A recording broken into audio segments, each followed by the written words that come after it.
Oke, selamat sore, selamat yang bagi teman-teman daerah Wita, selamat siang menjelang sore bagi teman-teman yang dari wilayah waktu Indonesia Barat. Assalamualaikum warahmatullahi wabarakatuh. Salam sejahtera untuk kita semua. Shalom, Om Swastiastu, Namo Waalaikumsalam warahmatullahi Buddhaya. wabarakatuh. Salam kebajikan. Pada sore hari ini kita kedatangan narasumber yang istimewa ya. Saya bilang istimewa karena beliau dalam usianya yang masih relatif sangat muda adalah seorang kepala kalau di tempat saya disebut Bapelit Bangda gitu ya, Badan Perencanaan Penelitian Pengembangan Daerah gitu. Kalau saya kurang tahu nih, mohon maaf nanti kalau keliru Ibu Tantri. Beliau adalah Kepala Bapelit Bangda Kabupaten Banjar, Kalimantan Selatan. Relatif terkenal ya bukan relatif lagi, sorry maaf. Sangat terkenal ya untuk di dunia pengadaan. Pertama, bahkan kalau di Banjar sendiri itu dikenal sebagai Sri Kandi Sungai Indonesia ya. Jadi pada tahun, saya lupa beritanya, itu cukup terkenal di tanah Kalimantan gitu ya. Karena di Kaltim sendiri pun sudah mendengar hal itu gitu. Sebelum ketemu langsung dengan Bu Tantri di beberapa kesempatan acara pengadaan gitu ya. Beliau akan membawakan materi tentang sesuatu yang memang mungkin daerah lain akan iri nih. Kenapa kok iri? Biasanya di perencanaan pengadaan dengan perencanaan pembangunan daerah itu tidak pernah bisa sinkron. Nah ini Kabupaten Banjar ini punya kepala Bapeda yang memang ahli pengadaan gitu. Setahu saya juga pemberi keterangan ahli, kemudian juga kita sempat sama-sama ketemu waktu tahun lalu Bu di acara advisor ya. Iya, advisor itu. Nah, kemudian beliau juga sebelum jadi advisor juga sudah menjadi pendamping kontrak.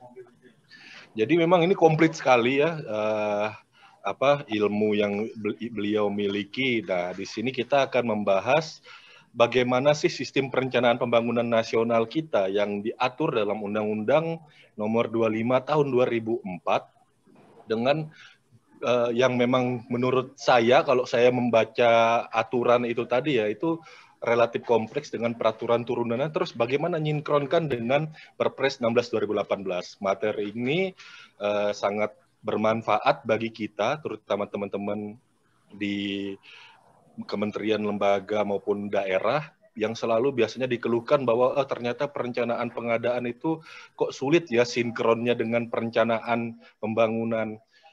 Jadi dengan kurang lebihnya 45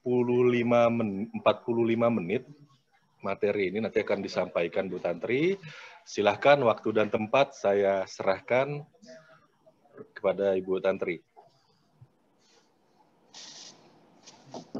Oke, baiklah. Terima kasih. Assalamualaikum warahmatullahi wabarakatuh. Waalaikumsalam warahmatullahi wabarakatuh. Salam kenal, Bapak Moderator. Ternyata Pak Christian Gamas. Kita satu pulau ya, Pak ya. Tadi sudah dijelaskan beberapa CV saya. Kalau terkenal tuh nggak juga loh, Mas. Tapi saya pikir dunia pengadaan yang cukup membesarkan nama saya, mungkin salah satu jadi pertimbangan juga pimpinan menetapkan saya sebagai kepala Bapeda karena di dunia pengadaan inilah saya cukup dikenal, mungkin seperti itu. Kemudian tadi juga disampaikan bahwa banyak permasalahan pada saat perencanaan penganggaran, bagaimana mensinkronisnya dengan perencanaan pengadaan. Nah, saya ini hanya menyampaikan hal-hal yang ideal. Untuk di tempat kami sendiri pun ini perlu effort yang besar nih supaya semua stakeholder yang terkait khususnya tentang pengadaan ini bisa sinkron, karena di sini kita harus membangun sistem, saya pikir. Mungkin itu gambaran kecilnya Mas Christian tadi kan. Jadi tapi kita akan lebih banyak berbicara pada saat perencanaan pengadaan. Saya belum bisa menyapa rekan-rekan yang lain. Salam kenal semuanya. Tapi tadi saya ada lihat Mbak Eka Wara, ada Mas Indra dari mana ya? Kemudian mohon maaf, saya tidak bisa menyebutkan satu persatu. Mungkin kalau boleh izin saya langsung saja ya Bapak Moderator untuk menyampaikan paparan saya. Mudah-mudahan jangan sampai 45 menit. Kalau bisa 1,5 jam saya nyampaikan materi. Jadi nggak ada di sesi tanya jawab. Bercanda. Baik, paling sebentar lah saya kalau menyampaikan materi. Baiklah, Bapak Ibu, di sini mungkin yang di-share ke Bapak Ibu itu sepertinya sinkronisasi perencanaan pengadaan dan perencanaan pembangunan. Ini saya perbaiki judul dengan perencanaan penganggaran. Karena kalau perencanaan pembangunan itu jadinya overall. Nah, saya mau fokus karena permasalahan perencanaan pengadaan itu sering ketemunya pada saat penganggaran, Bapak Ibu. Tetapi sebelum kita masuk ke sinkronize, tadi sudah dijelaskan ya sama Pak Christian Gamas, di sini ada CV saya. Saya sebenarnya juga pengajar dan juga ada beberapa hal lainnya. Sebelum di Bapeda, saya cukup lama di Dinas PUPR, kurang lebih 17 tahun, dan itu mulai dari pengelola teknis, pengawas lapangan, sampai menjadi pejabat pembuat komitmen. Jadi saya banyak bergelut di dunia konstruksi sebelum di Bapeda. Kemudian mungkin saya lanjut saja. Yang perlu dipahami dulu, apa sih sebenarnya tentang perencanaan pembangunan. Perencanaan pembangunan ini, kalau nih saya harus menyampaikan tentang perencanaan pembangunan, 1 hari pun sebenarnya tidak cukup. Jadi saya hanya poin-poin tahapan-tahapan yang kita laksanakan dalam pelaksanaan perencanaan penganggaran. Jadi perencanaan pembangunan ini adalah penyusunan tahapan kegiatan yang melibatkan berbagai unsur pemangku kepentingan. Kemudian di sana juga sering mengacu beberapa mahdzab, salah satunya adalah THIS, tematik, holistik, integratif, dan spasial. Dan ini bertujuan untuk memanfaatkan, mengalokasikan sumber daya yang ada dalam rangka meningkatkan kesejahteraan dalam suatu lingkungan wilayah dalam jangka waktu tertentu. Kita pasti mengenal tentang RPJMP, RPJMD, kemudian ada rencana strategis, kemudian sampai dengan Renja. Yang harus dipahami di sini, perencanaan pembangunan itu programnya hanya bersifat umum, kemudian bersifat makro, lebih efektif dan efisien untuk jangka menengah dan jangka panjang, dan memerlukan pengetahuan interdisiplin, general, universal, tetapi tetap memiliki spesifikasi masing-masing yang jelas. Nah, di sini yang perbedaannya dengan perencanaan pengadaan itu lebih detail, lebih rinci, dan ini how to synchronize dengan perencanaan penganggaran yang masih bersifat makro. Ini yang harus kita tekankan. Kemudian karena dia makro, dia seharusnya lebih fleksibel dan mudah untuk dijadikan acuan perencanaan pembangunan jangka pendek. Nah, mungkin kalau secara gambaran, setiap level di dalam perencanaan pembangunan itu harus inline, harus sinergis seperti itu. Kita mengenal tentang perencanaan pembangunan nasional, kemudian perencanaan pembangunan provinsi, kemudian perencanaan pembangunan daerah. Yang semuanya ini tidak bisa terpisah satu sama lain. Nah, di sini dari bagan yang saya sampaikan, baik itu RAPBN, RAPBD provinsi, RAPBD kabupaten, siklusnya itu sama, Bapak Ibu. Coba diperhatikan di sini. Nah, jadi misalkan untuk ke RAPBN, mulai dari RPJP jangka panjang itu dipedomani oleh RPJMN. Kemudian akan dijabarkan menjadi Renstra, dan disinilah nanti menjadi acuan Renja. Yang perlu Bapak Ibu ingat, Renja Kementerian ataupun Renja SKPD ini harus sudah tertuang yang mana nanti sebagai identifikasi kebutuhan di dalam perencanaan pengadaan. Jadi harus hati-hati. Nah, di sini nih yang harus hati-hati. Renja ini dia bersifat identifikasi seluruh kegiatan untuk mendukung TUSI. Tugas dan fungsi kita di SKPD itu harus diketahui dulu indikator kinerja utamanya. Ketika Anda menyampaikan shopping list atau paket-paket kegiatan, ini mendukung tidak dengan tugas fungsi dari organisasi? Itu yang pertama. Oke, kalau mendukung. Dia ada tidak di dalam Renstra? Kemudian Anda tuangkan tidak di dalam Renja? Ini nih yang sering tidak mengerti. Nah, tetapi di dalam Perpres 16 bahwa dalam penyusunan perencanaan pengadaan itu disusun, walaupun nanti perencanaan ditetapkan oleh PA atau KPA, disusun oleh PPK. Jadi fungsi PPK itu sudah bekerja setahun sebelumnya Bapak Ibu pada saat penyusunan Renja. Nah, jadi kalau RAPBD, tadi saya menjelaskan tentang RAPBN ya. RPJP itu diacu oleh RPJPD Provinsi. RPJPD Provinsi diacu oleh RPJPD Kabupaten. Bisa terlihat ya.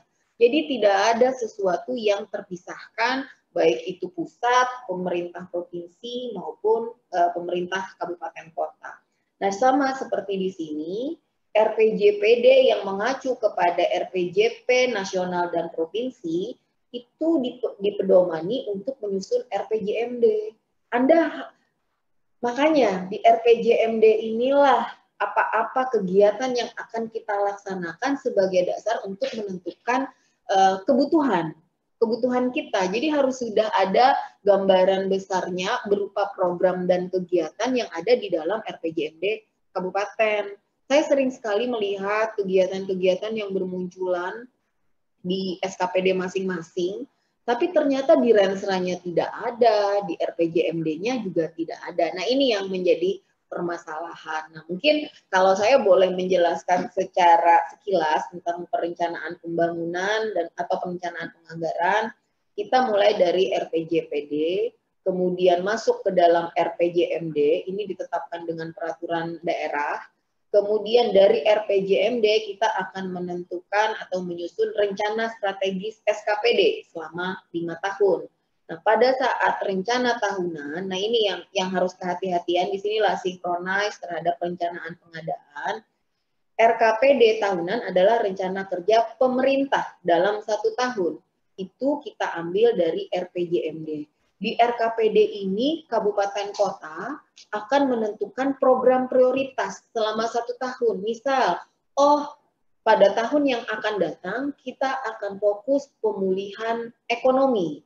Di mana? Melalui infrastruktur, melalui supporting untuk petani, atau nelayan, atau para yang bekerja di kebun, kemudian juga dukungan terhadap UMKM, ini dituangkan di dalam RKPD Bapak Ibu, ataupun persoalan kesehatan dan pendidikan.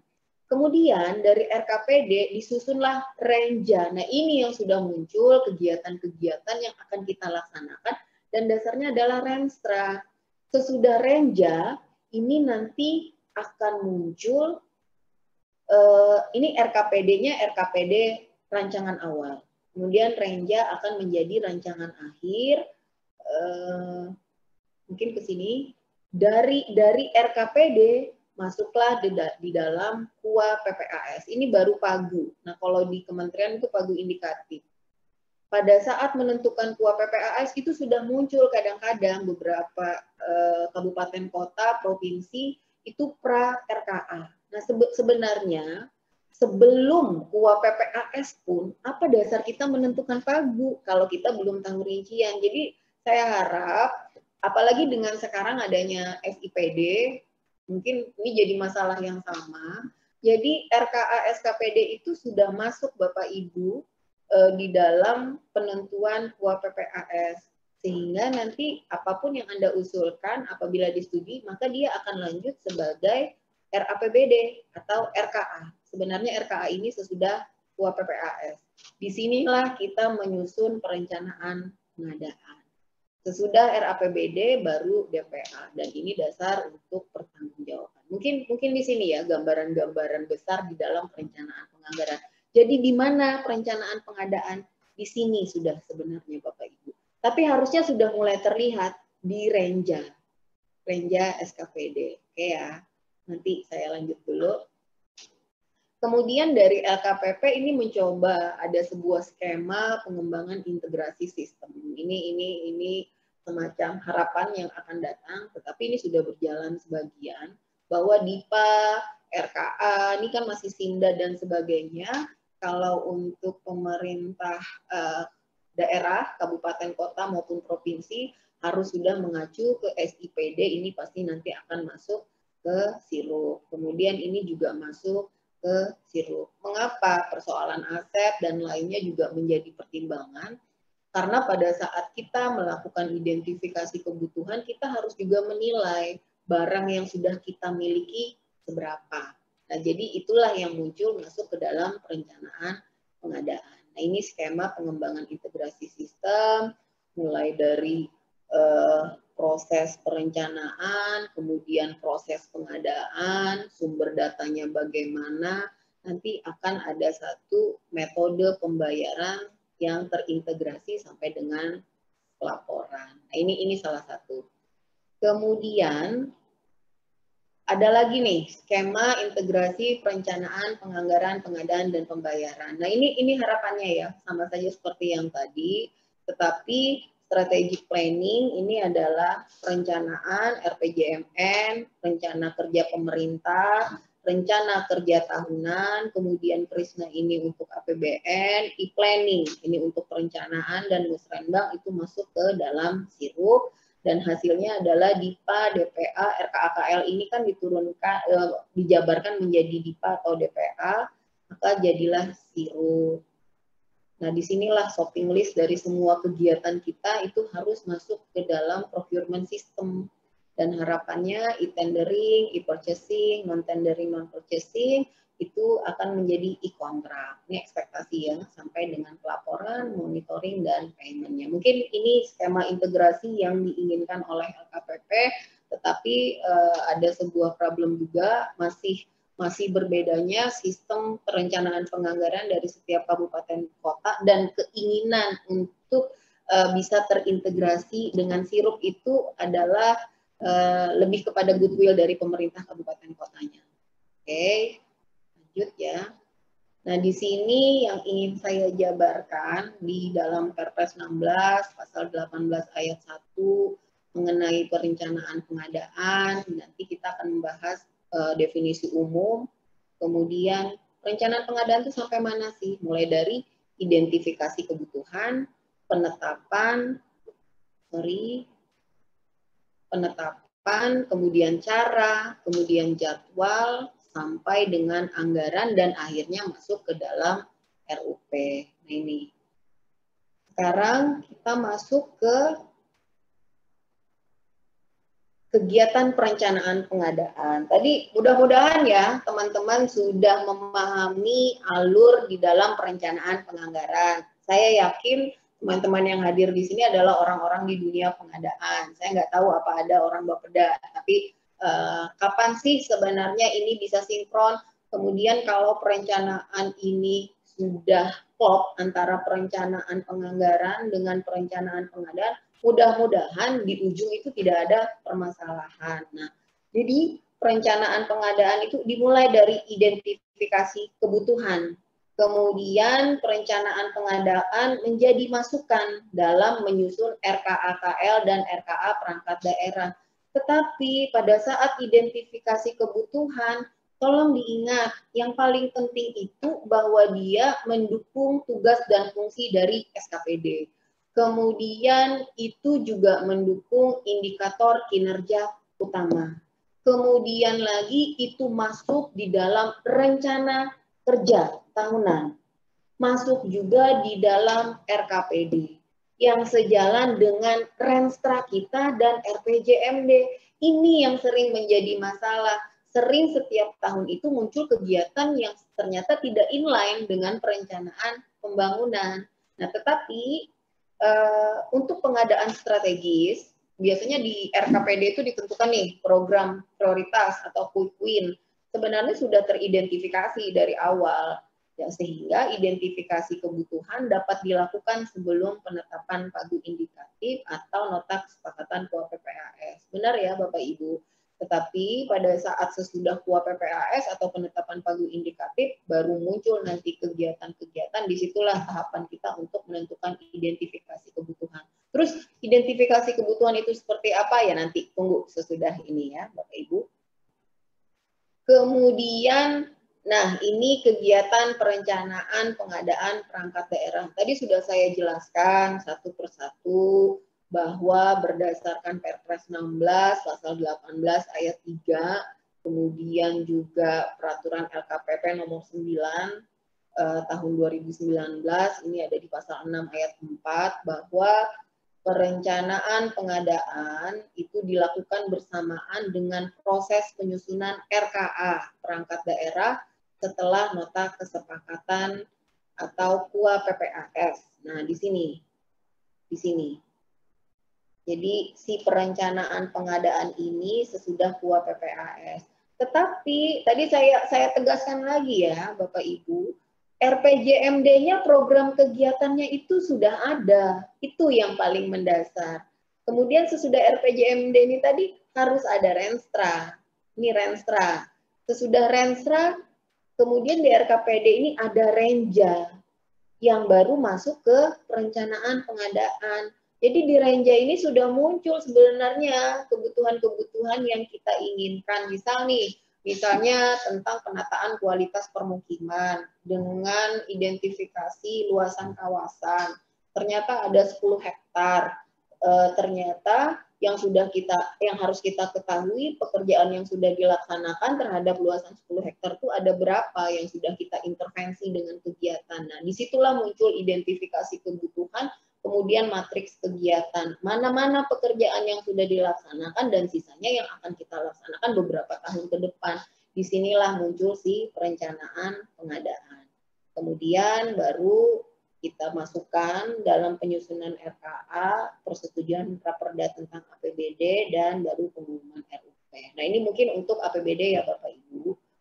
Kemudian untuk perencanaan pengadaan kementerian, ini di pasal 18 ayat 2 Perpres 16 dilakukan bersamaan dengan proses penyusunan Renja. Nah, ini berbeda sedikit dengan kabupaten kota. Jadi sesudah menentukan arah kebijakan dan prioritas pembangunan nasional, kita akan menentukan pagu indikatif dan disinilah penyusunan Renja. Di Renja inilah si perencanaan pengadaan ini sudah dimasukkan, disinkronkan pada saat penyusunan Renja. Tetapi tadi saya sampaikan ya Bapak Ibu, sama saja sebenarnya kalau untuk kabupaten kota, alangkah baiknya pada saat, karena Renja itu tahunan, pada saat menyusun Renja, ini Renja itu kan biasanya kebanyakan tuh diserahkan kepada Kasubag Perencanaan kalau kabupaten kota. Nah, di situ level dari seorang PPK atau kuasa pengguna anggaran yang misalkan levelnya adalah eselon 3, di Renjanya ini sudah sebagai dasar seperti database yang akan kita laksanakan dalam 1 tahun. Baru nanti kita memilih pada saat tahapan perencanaan pengadaan ini mana-mana yang kita sesuaikan sesuai dengan anggaran yang kita miliki. Kalau Renja itu jadi database-nya. Jadi pada saat penyusunan RKA disesuaikan dengan kebutuhan kemampuan anggaran yang kita miliki. Baru masuk ke dalam penyusunan RKA, penetapan alokasi anggaran, dan disinilah pengumuman RUP. Ini untuk kementerian. Oke, baik. Selanjutnya, nah, siapa sih yang berperan di dalam perencanaan pengadaan?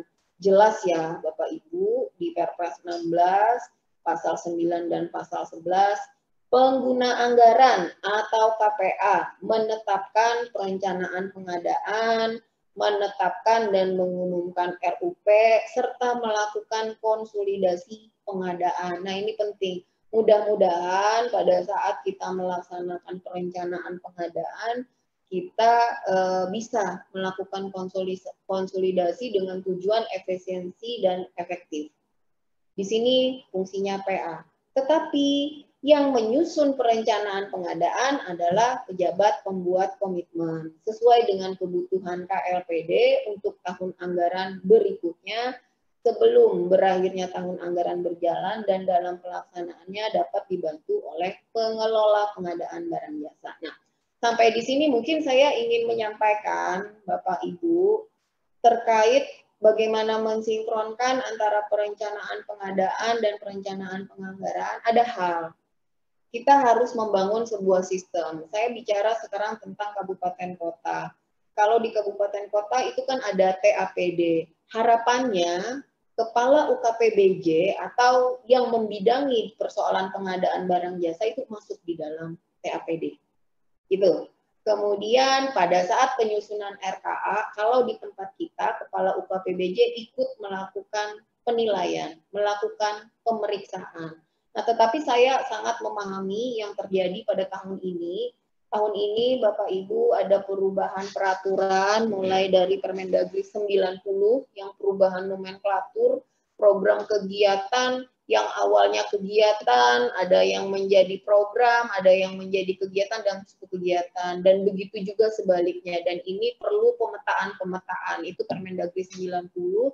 Kemudian muncul lagi Permendagri yang menetapkan bahwa kita harus menggunakan SIPD. Nah, ini jadi persoalannya berkali-kali muncul masalah. Saya yakin rekan-rekan di penganggaran menemukan masalah yang sama setiap kabupaten kota, kemudian dari sistem yang ada langsung di launching tahun ini juga, dan ada beberapa pemutakhiran. Nah, ini sih pada saat ini, tahun ini, kalau di tingkat kami agak susah, karena waktunya yang mepet, mengidentifikasi program-program kegiatan rekan-rekan SKPD itu agak kesulitan, karena kita masih berkutat dengan pemetaan-pemetaan dan input akibat dampak dari pemutakhiran SIPD tersebut. Nah, ini mungkin permasalahan. Tapi pesan moral yang ingin saya sampaikan untuk melakukan sinkronisasi perencanaan pengadaan, kemudian perencanaan penganggaran, bagian pengadaan barang jasa itu dilibatkan di dalam TAPD dan melakukan adjustment atau penilaian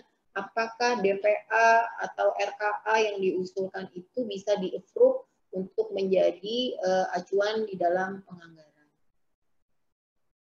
Kemudian, ini hanya beberapa peraturan, bahwa peraturan LKPP nomor 9 tahun 2018 dalam proses pengadaan itu ada lebih fokus lagi tentang perencanaan pengadaan. Kemudian ada lagi turunannya yang dilakukan yaitu Juknis tentang perencanaan pengadaan. Nah, di sini kita masuk ke dalam tahapan perencanaan pengadaan. Ini secara garis besar saja ya, Bapak Ibu, coba saya gambarkan. Ini ada di Perlem atau Peraturan Deputi Bidang Monitoring, Evaluasi, dan Pengembangan Sistem Informasi nomor 10 tahun 2019. Nanti bisa di-download sendiri. Yang pertama, yang harus kita lakukan pada saat identifikasi kebutuhan. Nah, ini yang paling penting Bapak Ibu. Pertama, pada saat melakukan identifikasi kebutuhan, dilakukan berdasarkan rencana kegiatan yang ada di dalam renja. Nah, renjanya dulu. Jadi identifikasi kebutuhan ini harus sudah di dalam renja gitu loh. Kemudian identifikasi kebutuhan tahun berikutnya dilakukan pada tahun anggaran berjalan. Jadi kalau untuk 2021 dilakukan pada tahun 2020 dengan memperhatikan prinsip efisien dan efektif, aspek pengadaan berkelanjutan, kemudian penilaian prioritas kebutuhan, kemudian juga katalog elektronik. Di sini kita sudah bahkan boleh melaksanakan survei pasar kalau memang memungkinkan ya Bapak Ibu.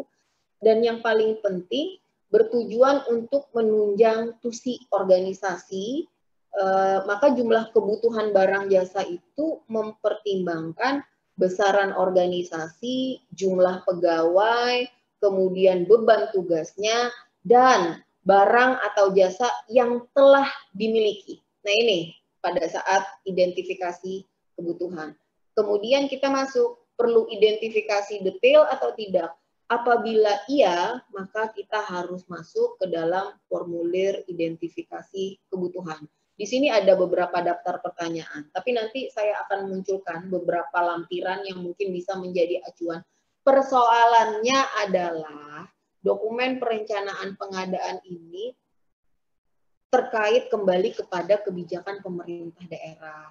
Kita itu kan sering sekali organisasi itu bekerja berdasarkan kebutuhan laporan-laporan. Nah, pada saat perencanaan penganggaran, to be honest, memang dokumen perencanaan pengadaan ini belum diminta. Tetapi mungkin di sistem nanti di LPSE itu bisa dikembangkan bahwa dokumen perencanaan pengadaan ini adalah sebuah prasyarat seperti itu.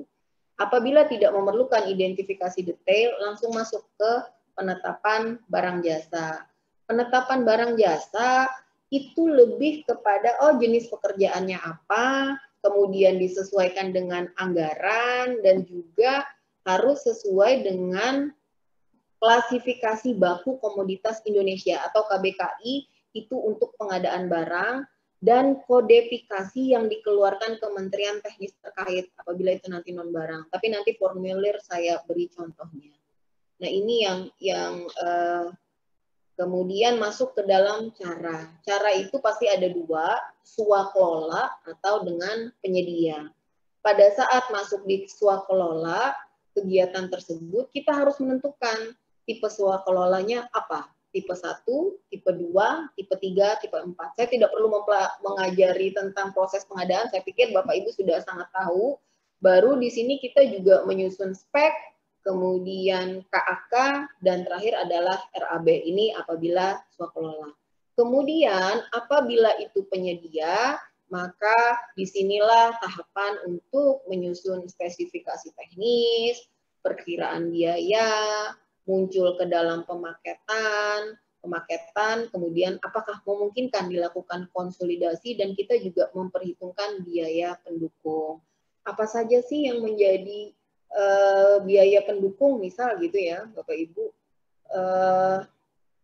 Biaya pendukung itu salah satunya apakah tentang biaya, misalnya untuk sebuah pekerjaan konstruksi itu harus lengkap, ada biaya administrasi, biaya perencanaan, biaya pengawasan, dan biaya konstruksinya. Kemudian kalau jasa konsultasi itu the whole, jadi tentang biaya langsung personil, biaya langsung non personil, sampai dengan biaya pendukung atau biaya administrasi untuk menunjang kegiatan tersebut. Ini harus sudah kita perhitungkan. Nanti kalau menentukan harga satuan, mudah nanti diskusi lebih lanjut lagi bagaimana sih menentukan harga satuan. Di SIPD harga satuan itu sudah sama. Jadi dan itu diinput oleh bagian DPKAD atau Bapeda, tergantung kebijakan kabupaten kota lain. Baru kita masuk ke dalam penyusunan jadwal, kemudian penyusunan anggaran. Di sini ada muncul formulir perencanaan pengadaan, penetapan, sampai dengan penetapan dan pengumuman RUP. Ini sebenarnya sudah selesai, tapi saya memberikan gambaran. Pertama, pada saat kita sudah di dalam proses penyusunan perencanaan pengadaan, diharapkan itu bisa melakukan konsolidasi. Dan ini dapat dilakukan oleh PA, KPA, atau PPK dengan tujuan lebih efisien, karena dan konsolidasi dapat dilakukan sebelum sesudah pengumuman RUP atau pada kegiatan pemaketan atau perubahan RUP dengan memperhatikan kebijakan pemaketan.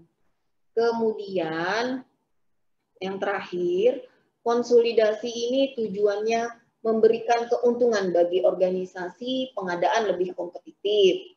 Kemudian pengurangan biaya meliputi biaya pengadaan dan atau biaya administrasi lainnya karena menggabungkan beberapa paket pekerjaan. Walaupun dalam konteks ini kita harus menyediakan beberapa paket pekerjaan, jadi harus ada sebuah adjustment mengapa memang perlu dilakukan konsolidasi, dan pastinya manajemen kontrak yang lebih efisien dikarenakan penggabungan barang jasa. Oh iya, pada saat penyusunan SAKIP, kemudian evaluasi SAKIP, ada hal yang dinilai oleh rekan-rekan di Kemenpan RB adalah efisiensi dari anggaran.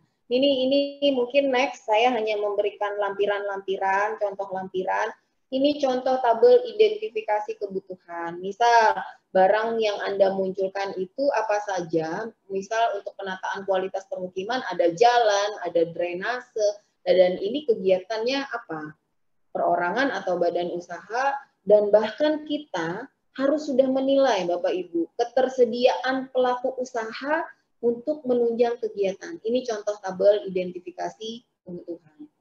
Ini contoh tabel penetapan barang jasa. Sesudah kita melakukan identifikasi, apabila tidak perlu detail, maka kita masuk ke penetapan. Misal nih kegiatannya, nih, kalau pengawasan dia masuk jasa konsultansi dan dia ini kodifikasinya. Jadi isi penetapan ini kita harus sudah menentukan kodifikasi. Demikian juga misalnya pencetakan, jasa percetakan 89121. Nah, kalau honorarium, ini dimasukkan juga, tetapi tidak masuk di dalam jenis pengadaan. Ini contoh. Berikutnya, cara pengadaan dengan penyedia bisa dilihat sebagai contoh pengawasan pembangunan jembatan, caranya dengan penyedia, nama paketnya adalah pekerjaan pengawasan, spesifikasinya kebutuhan tenaga ahli dengan kuantitas 1 orang. Ini berarti perorangan ya konsultannya. Ini contoh ya Bapak Ibu. Berikutnya tentang jadwal. Nah, kegiatan-kegiatan yang tadi kita jabarkan di dalam jadwal di sini. Harus sudah masuk. Jadi sudah ada semacam timelines untuk menyelesaikan kegiatan tersebut.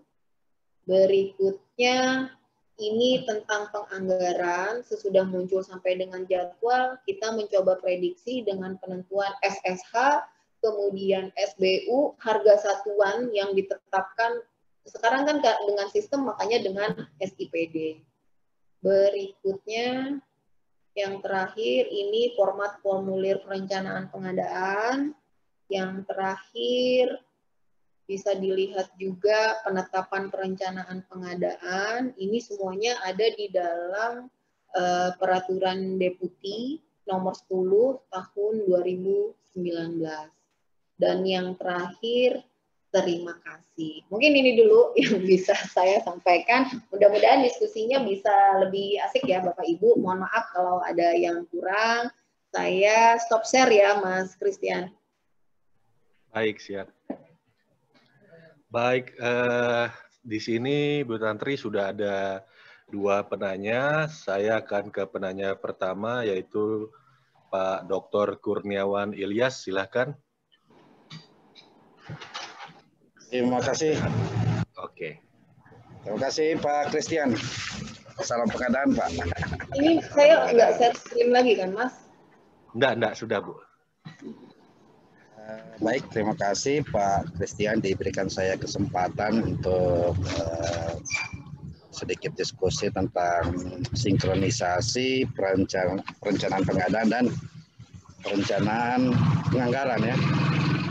Yang pertama sudah dijelaskan oleh narasumber bahwa hulu dari pengadaan itu sendiri termasuk perencanaan penganggaran itu sendiri atau perencanaan pengadaan itu mulai dari RPJMP panjang, menengah, langsung turun di RPJMD daerah, menurun lagi sampai di Renstra, RKPD, pembahasan pagu di KUA PPAS berdasarkan Renstra, berdasarkan renja yang ada. Nah, pertanyaan saya satu, sebenarnya kalau bicara sinkronisasi, kan sudah ada peraturan Deputi nomor 10 tahun 2019.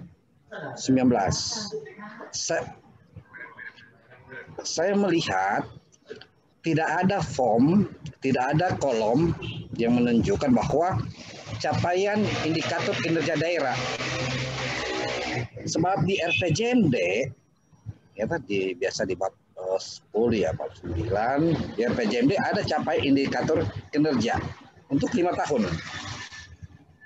Ya kan, kayak di LKPD kan 1 tahun, di Renstra 5 tahun. Nah, itu tidak ada.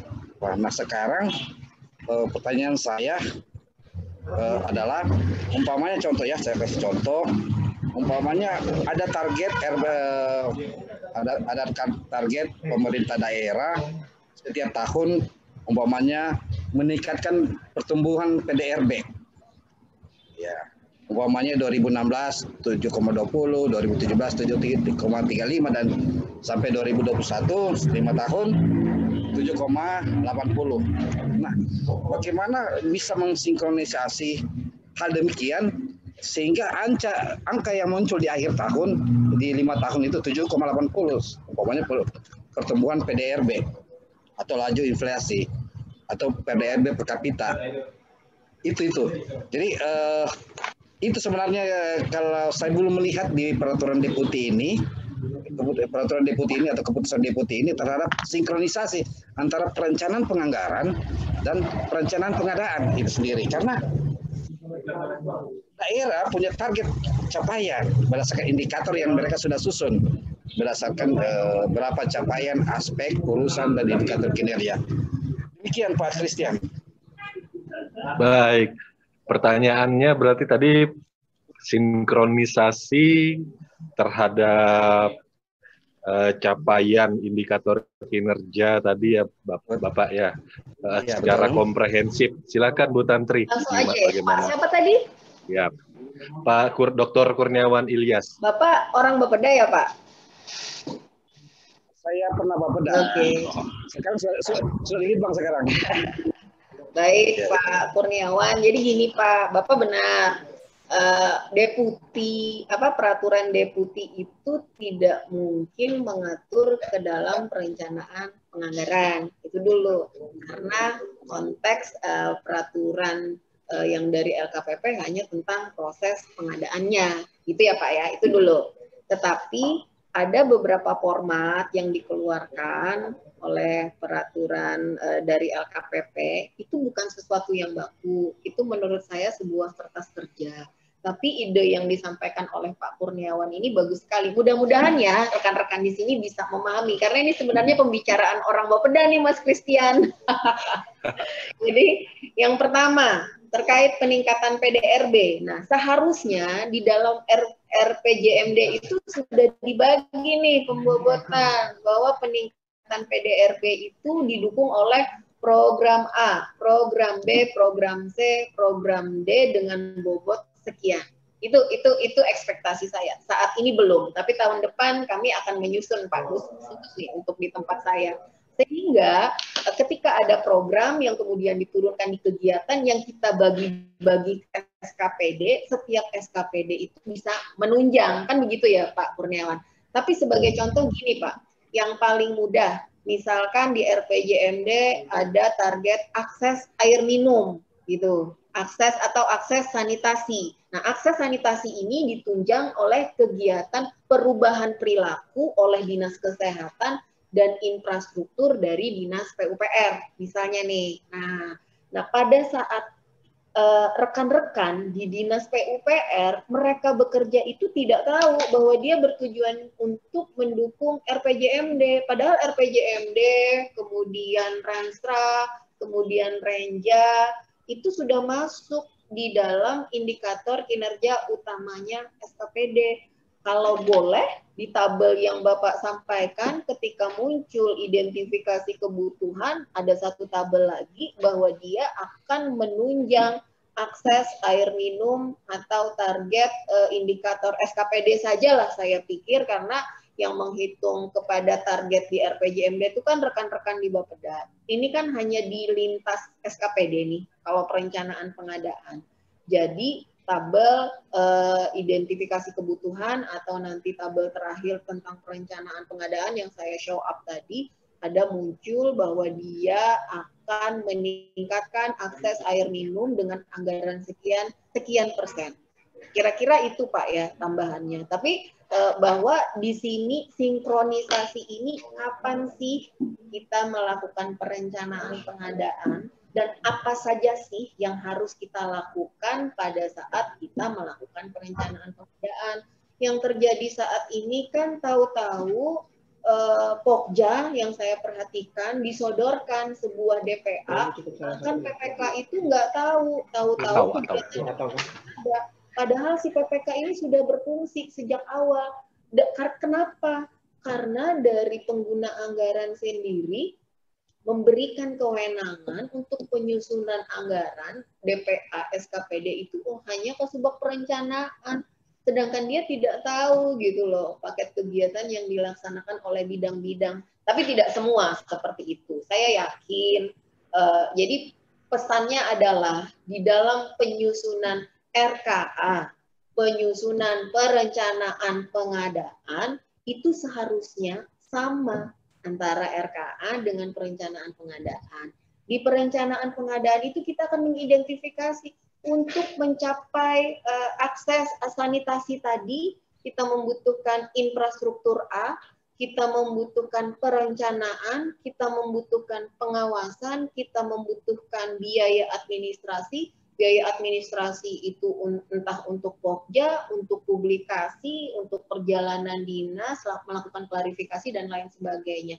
Itu Pak harapannya pada saat menyusun RKA, kita sudah mengidentifikasi kebutuhan-kebutuhan apa saja yang akan muncul. Tapi saya pikir ini sebuah saran kalau dari Pak Kurniawan, masukkan tabel di dalam form tadi untuk memudahkan kita untuk mengukur ke dalam perencanaan pembangunan. Mungkin itu ya Pak ya gambarannya. Oh ya, terima kasih Bu. Terima kasih. Baik, baik, luar biasa. Jadi tadi paparan dari pertanyaannya juga sudah dahsyat ya menurut saya ya. Dahsyat benar, serius. Dahsyat banget pertanyaannya ini. Kemudian jawabannya pun tidak kalah dahsyatnya nih. Nah, sebagai moderator, saya akan mencoba menyederhanakan karena kita dari banyak latar belakang ya, tidak semuanya di perencanaan pembangunan gitu ya. Pada dasarnya apa yang disampaikan ini tadi adalah kalau di dalam sebuah Pemda itu ada sebuah tujuan besar, visi besar, goal besar yang ingin dicapai. Nah, di dalam tujuan besar itu tadi ada kamar. Nah, sudah ada kamar-kamarnya nih. Ada kamar yang untuk mengurus masalah ketahanan pangan, ekonomi, kemudian pengembangan dan wilayah dan infrastruktur. Nah, tiap kamar-kamar ini tadi itu juga ada penghuni-penghuninya lagi. Nah, penghuni-penghuninya ini saya sederhanakan itu adalah isinya OPD-OPD yang sifatnya teknis. Nah, ketika dalam sifatnya OPD-OPD yang teknis ini tadi, itu turun lagi, ada nih bagaimana caranya untuk pengadaan itu tadi mendukung penghuninya ini, penghuni kamar-kamar ini tadi, kan pasti berbeda-beda nih. Nah, bagaimana nih cara pengadaannya untuk mendukung supaya tujuan besarnya itu tadi bisa tercapai. Sinergi dan kolaborasi ini tadi memang masih teori gampang ya, apalagi kalau kita berbicara lihat dari Undang-Undang Sistem Perencanaan Nasional, Pembangunan Nasional itu undang-undangnya tidak terlalu tebal gitu ya, tipis. Tapi pada prinsip pelaksanaannya ini rumit. Saya akui ini pengalaman saya dalam mendampingi Bapeda di tempat saya sendiri juga itu tidaklah mudah. Kebiasaannya teman-teman pelaku pengadaan dan tujuan kita hari ini menyampaikan Bu Tantri menyampaikan materi pasal 18 itu jangan sampai dilupakan. Pasal 18 ayat 1, ayat 2 bagi KL, ayat 3 bagi Pemda. Bahwa pekerjaan ini tadi jangan tiba-tiba sebuah pengadaan itu tadi tidak dikaitkan dengan tujuan dari penghuni kamar itu tadi gitu loh. Nah, kemudian tujuannya ini tadi jangan reaktif. Maksudnya reaktif gimana? Ketika menjelang asistensi baru deh mulai kalang kabut dikumpulkan, padahal harusnya itu dikerjakan sepanjang tahun. Pengadaannya berjalan, perencanaan next step berikutnya juga harus berjalan. Idealnya begitu ya Bu Tantri ya? Bukan hanya dalam waktu 1-2 minggu sebelum asistensi baru kalang kabut. Baik, saya... Bentar Pak Christian, tadi saya nanggapin Pak Nanda Febriadi. Faktanya tidak sudah seperti kata Ibu Narsum. Benar Mas Nanda, salam ya. Nah, jadi bagaimana sih cara kita ini, nah ini kan idealnya nih seperti ini. Mudah-mudahan, saya bilang, ini kan kita membangun sebuah sistem ya Pak Chris. Jadi kita bisa menyampaikan, misalnya Anda adalah Pokja, karena kalau perencanaan pengadaan ini sudah matang pada tahapan perencanaan penganggaran, ke depan tuh nggak akan ada masalah gitu loh, nggak ada biaya yang kurang atau biaya yang berlebihan. Benar ya Pak Christian-nya?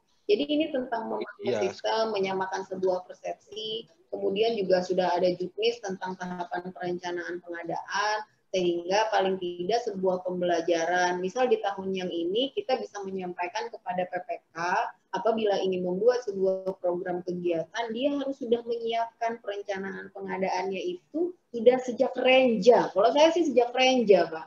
Rencana kerja tahunan, baru muncul shopping list di dalam RKA. Kira-kira gitu. Oke, next. Iya, jangan sibuk pasal 38 sama 41 aja ya, urusan pemilihan. Pasal 18-nya, perencanaannya juga harus jalan. Saya ke penanya berikutnya, Pak Rian Hidayat, silahkan perkenalkan diri dulu dari KL Pemda mana. Pak Rian Hidayat, silahkan direspon. Assalamualaikum warahmatullahi wabarakatuh. Waalaikumsalam. Izin bertanya mungkin ya, saya dari Pemprov Jabar. Mukanya nggak kelihatan. Oh, mukanya ya nggak kelihatan ya, bentar. Oke. Mungkin Ibu bisa sharing pengalaman, Bu, terhadap fenomena penentuan RAPBD yang selalu lambat, Bu, sehingga terhadap proses lelangnya pun lambat ya. Itu kan masalah klasik, Bu ya. Karena kebanyakan hal itu berakibat panjangnya anggaran tidak terserap karena tidak cukup waktu, Bu. Mungkin Ibu bisa sharing ya, karena Ibu di Bapeda kalau saya tidak salah dengar, Bu ya.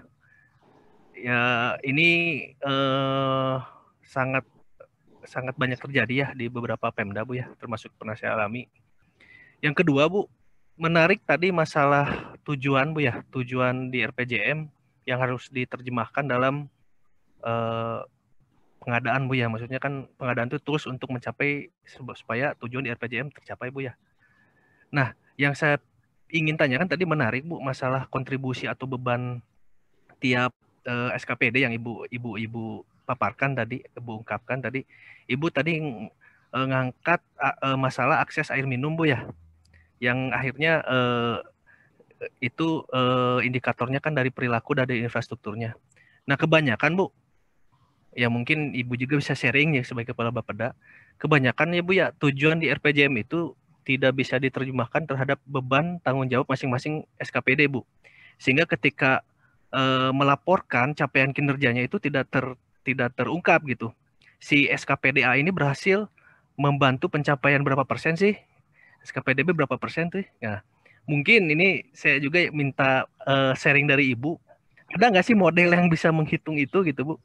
Nah, ini PR saya juga sih, saya pengen tahu gitu, Bu, sehingga si SKPD ini bisa on the track lah, kita diarahkan on the track gitu, bahwa nih target kamu dalam 1 tahun ini, dengan program kegiatan kamu, kalau pengadaan infrastruktur sekian tuh kamu menyumbang sekian persen dari target capaian RPJMD.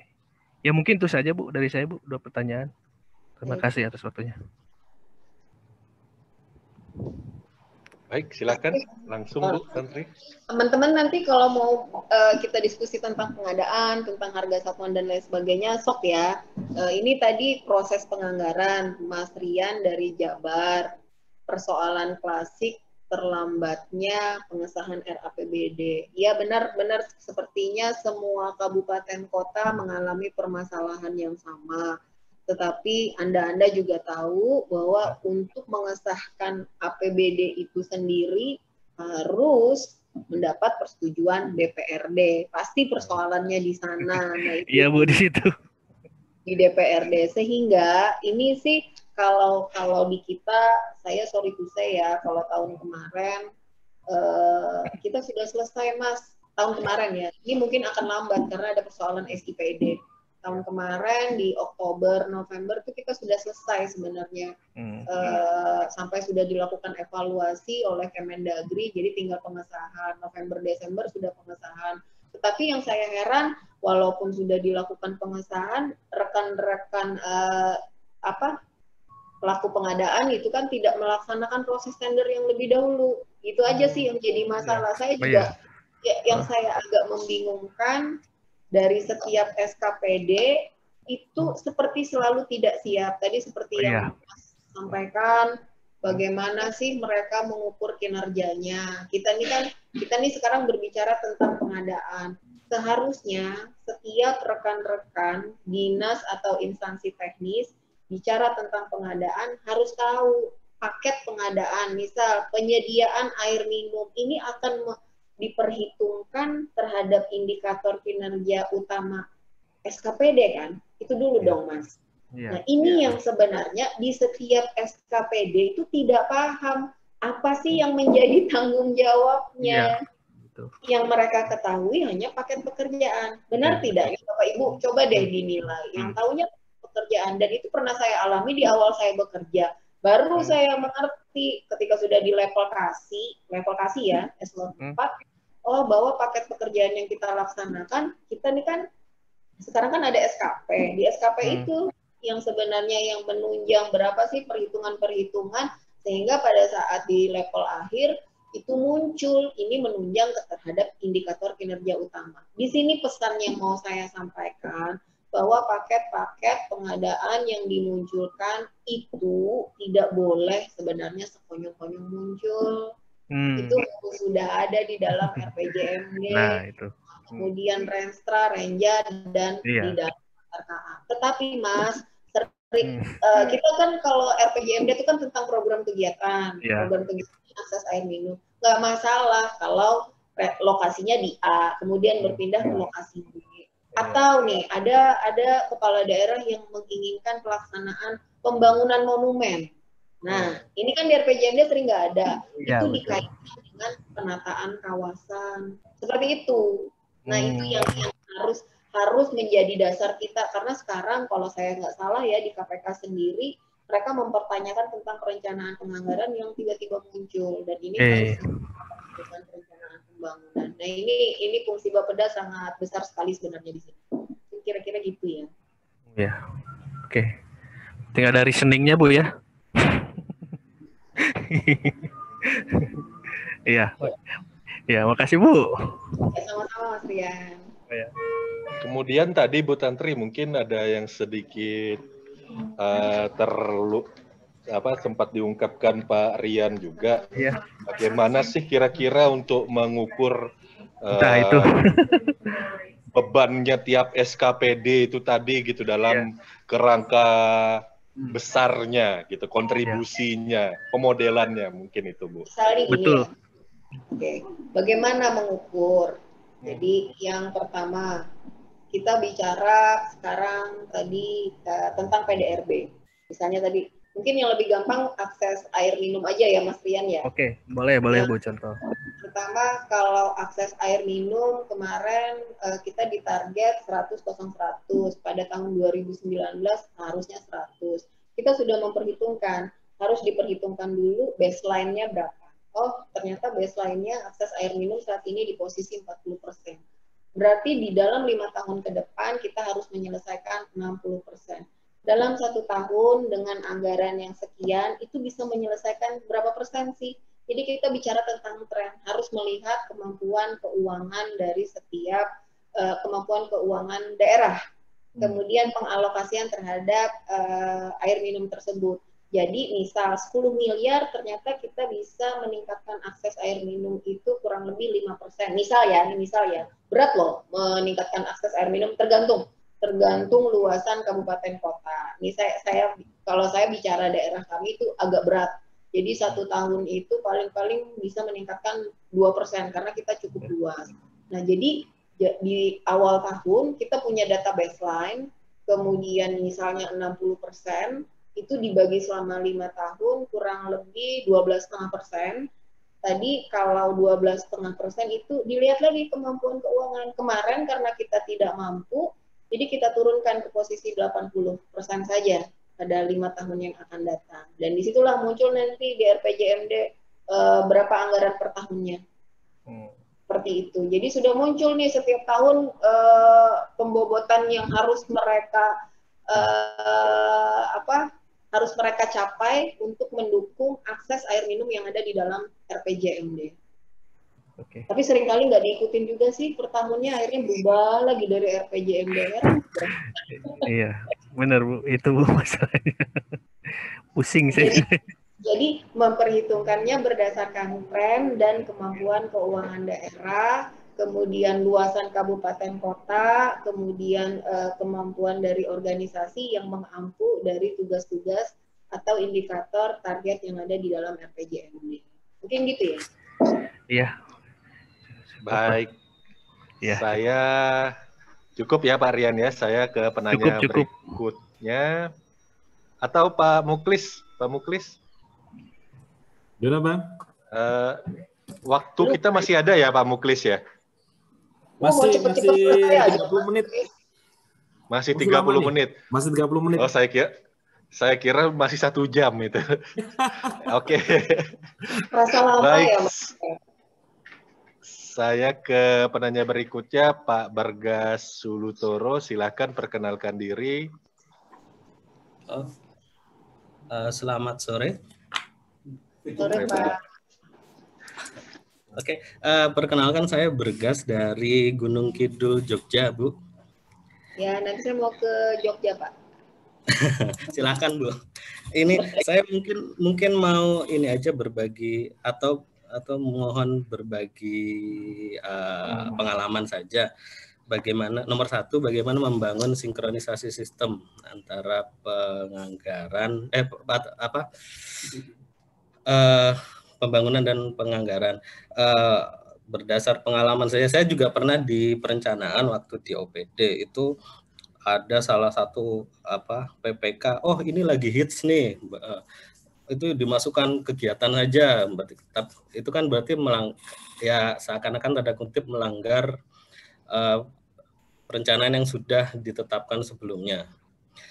Terus kemudian nomor 2, di sana bagaimana peran UKPBJ dalam mereview anggaran, Bu. Kan menurut peraturan Permendagri untuk perencanaan itu review yang dilakukan itu yang harus dilakukan adalah oleh melewati inspektorat dan TAPD. Nah, kondisi di kami itu memang kepala UKPBJ itu dilibatkan sebagai anggota TAPD, tapi mungkin hanya formalitas karena beliau itu kepala bagian, jadi bukan sebagai UKPBJ secara badan. Kemudian ini yang ketiga mungkin masalah nasional juga, seberapa jauh di sana untuk integrasi SIPD dan sirup untuk anggaran tahun 2021. Begitu saja dulu, Bu. Baik. SIPD dan sirup. Pak Moderator, apa saya langsung jawab? Silakan langsung, Bu. Langsung aja ya. Oke. Yang pertama, pertanyaannya orang Bapak Bergas ini terstruktur gitu loh, Pak. Tapi kapan-kapan harus ke Jogja. Jogja ini ngangenin ya.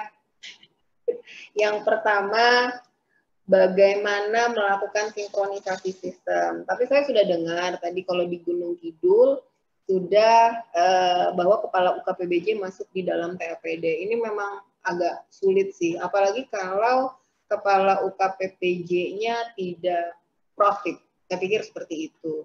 Tetapi kalau di tempat kita, Pak Bergas, semua mau walaupun dia eselon 3, eselon 4, dipersilahkan untuk berbicara bagaimana kita ini membangun sebuah sistem ini. Yang pertama, keterlibatan UKPBJ itu harus ada di tim TAPD. Jadi kalau menjawab pertanyaan nomor 2, artinya mungkin dong dilakukan review.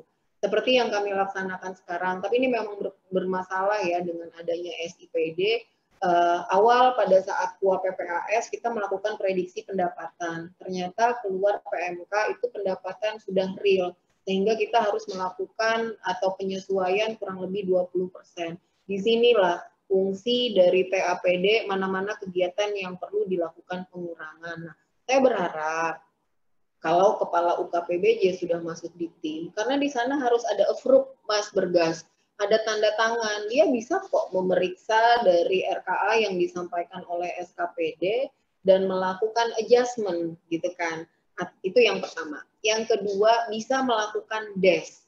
DES dengan SKPD, mungkin dengan TAPD juga, juga di sana kan ada pembahasan-pembahasan. Di sanalah peran dari UKPBJ kalau misal kegiatan yang dilaksanakan itu sudah sesuai tidak dengan RPJMD, Renstra, dan Renja. Yang berikutnya masuk ke dalam proses pengadaan barang jasa, kegiatan yang kita kan ukurannya kinerja. Misal tadi saya ngomong tentang akses air minum. Kalau untuk menyediakan akses air minum dengan sekian persen, harusnya kan sudah bisa diketahui itu apa-apa saja pembentuk biaya untuk menentukan akses air minum tersebut. Itu maksud saya. Jadi pembentukan tim, membangun sebuah sistem kolaborasi UKPBJ di dalam TAPD. Nah, kalau saat ini saya nggak tahu di daerah lain seperti apa. Kepala UKPBJ kami itu melakukan tanda tangan atau parap gitu loh di